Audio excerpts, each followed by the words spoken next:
বাসা পাল্টানো যে এত কষ্টের কাজ তা আমার আগে জানা ছিল না। আসসালামু আলাইকুম, আমি ঐশী চলে এলাম তোমাদের জন্য আর একটা নতুন ভিডিও নিয়ে।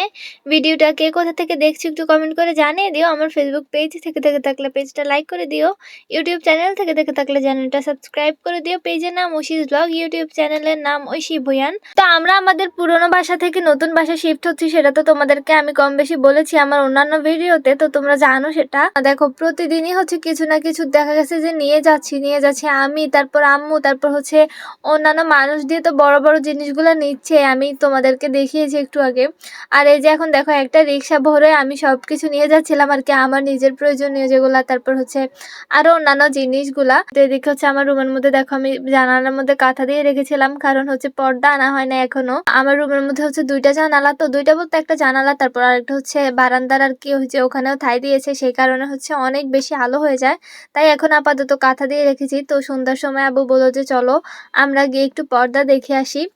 আব্বু বাসার যে কোনো কাজ করতে গেলে হচ্ছে আমাকে আম্মুকে আমাদেরকে নিয়ে যায় আর কি। বাসার যে কোনো কাজ বলতে টাইলস পছন্দ করার সময় আমাদেরকে নিয়ে গিয়েছিল, তারপর এখন পর্দা সিলেক্ট করার সময় আমাদেরকে নিয়ে গিয়েছিল আর কি। তো এই বিষয়গুলো আমার কাছে ভীষণ ভালো লাগে। অনেক ফ্যামিলিতে আছে যে মহিলাদেরকে হচ্ছে কোনো গুরুত্ব দেওয়া হয় না, কোনো ব্যাপারে জিজ্ঞেস করা হয় না। তো আমার কাছে এই ব্যাপারটা বেশ ভালো লাগে আমার শ্বশুরের, যে উনি হচ্ছে আমাদের মতামত জানতে চায় যে আমরা কি নিব, আমাদের কি পছন্দ। তো তারপরে এই যে পর্দা পছন্দ করে নিয়ে এসেছি, নিয়ে এসে হচ্ছে আমি লাগাতে চলে এসেছি আর কি। তোমরা অবশ্যই কমেন্ট করে জানিয়ে দিবা পর্দাগুলো কেমন হয়েছে। আর এই ভিডিওটাতে আমার ফোনের ক্যামেরার উপর মেবি কিছু পড়েছিল, যার কারণে কেমন জানি ঘোলা এসেছে, খুব একটা সুন্দর আসে না ভিডিওটা।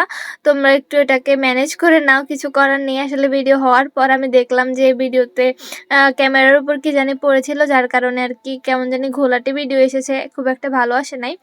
আচ্ছা, তো তারপর আমি আবার দেখিয়ে দেবো তোমাদেরকে পর্দাটা কেমন হয়েছে। তো আমি পর্দাগুলোকে সুন্দর করে লাগিয়ে নিয়েছিলাম আর কি। আর লাগানোর পর রুমটাকে অনেকটাই পরিপূর্ণ লাগতেছিল।